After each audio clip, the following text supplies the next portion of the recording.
Hey guys, welcome to Ham Radio with K0PIR in my YouTube channel. Well, this video's been a long time coming.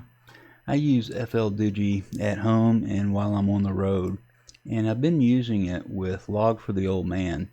First, I'm going to show you how I got it set up so it logs right into Log4OM, and you don't even need to have Log4OM open. Okay, first let's go into Log4OM and settings and down to program configuration. And if you've been following my videos, you'll have a lot of this already set up. I've got lots of good videos and articles on my website, k0pir.us. Visit it and you'll see how I've set my Log4OM up. First place we want to go is down to the applications in Fldigi. Now I'm going to be using this a different way. I'm not using this service in Log4OM. I'm using an extra cable. It's a CIV cable that plugs into the remote port on the back of these Icom radios.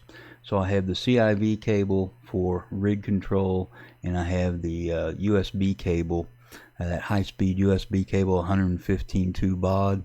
That's the one I'm talking about. That one. I'm using it for everything else, and basically the USB cable is set up with Log4OM, and I'll show you that in just a second. But we don't want to start this service, and we're going to go up to ADIF functions over here on the left, and in here we want to add in Fldigi logbook ADI, and you can see my last position in there.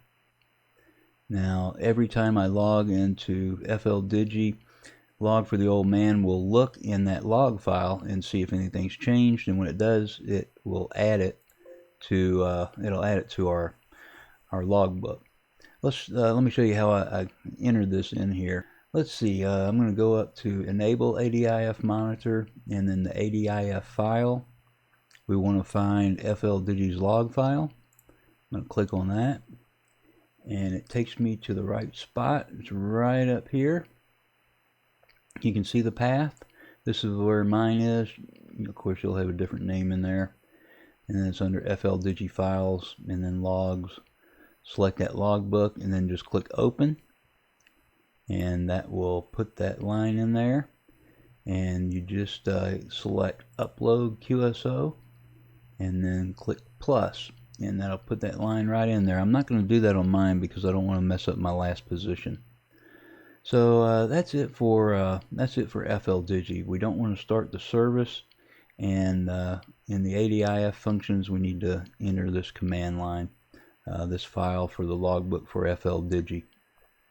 And that's it for Log4OM. So this one, as before, I've been using my USB cable, 115.2 baud, on this Icom 7610 and the Icom 7300.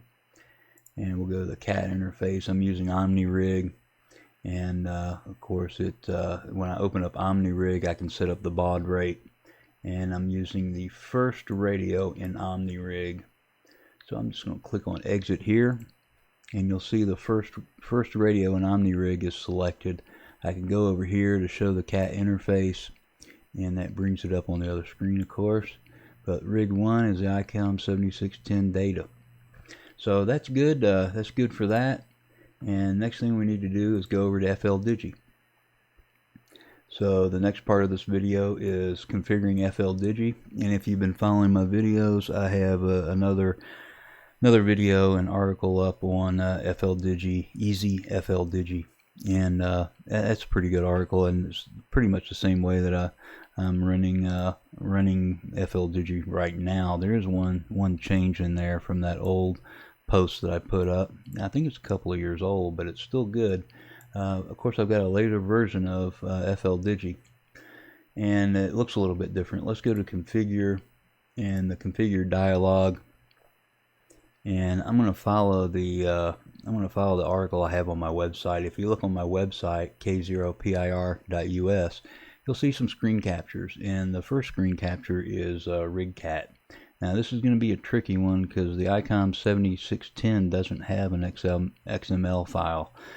I've got a link on my article, and it'll show you where you can get this modified file, and I'm going to show you where I put it. You'll download that file, put it on your computer, and mine goes right under fldigi.files.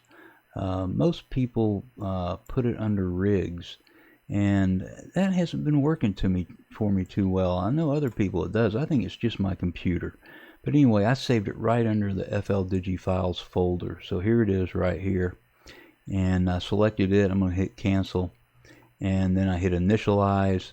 And you'll see when I hit initialize, if I was off frequency here, it would pop right back on frequency. So you'll know that you're connected when you hit initialize, and it pops right back on frequency. I'm not going to mess with it, because once I get it going, I don't want to mess anything up. And I think it's just my computer. It's not as quirky on my laptop.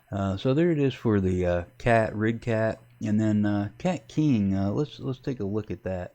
Okay, and then CW, and then go down to this last one, cat keying, and it's right here. I had to put in the CIV address, which is 98 for the 7610. You put in the appropriate one for your Icom radio, and if you have a different radio, you can of course select it and do what you need to do. Now after I did that, I went ahead and I hit calibrate, and it ran for 1 minute, and it was just calibrating it. I suppose this is the number I got. I suppose that's correct. And then I hit test, and tested it for 1 minute, and it sounded real good to me. So I'm not disappointed with it. This is for CW, and so I'm using the same USB, or I'm sorry, I'm using this over my CIV cable, and so I'm doing my keying over that. And the next place we want to go is sound card. Now I'm going to minimize that, and then let's go back up to the sound card, and under devices I have my 7610 USB audio codec, and I changed the name in there. You can customize the name if you want to under the sound properties, but the port audio and then the 7610 USB audio codec in both of these places. And I've got my speakers down here, and of course enabled. So let's see, the next one we want to go to is DTR and RTS keying, and I've already showed you that. That's what I'm not using anymore. The modem, and then CW and DTR RTS keying. I'm not using that this time. So I do have a COM1, and it's plugged in from my computer to the CW jack on the back of the radio, and my radio is set for a straight key, so I'm using, this would be my CW interface, and I'm not using that this time. This time I'm using the cat keying. So let's give it a try. I can always go back to this. I like having a CW interface. And next place we want to go is over to modem and TTY RX. So here we go, TTY RX. And I've changed a few things in here. I changed the shape factor to 1.5, and I don't know if that really helps or not, but if you highlight it, it shows you there's a couple of guys that have suggestions in there. I've got my AFC speed set to fast. I could probably move it to normal because my computer's a little bit slow.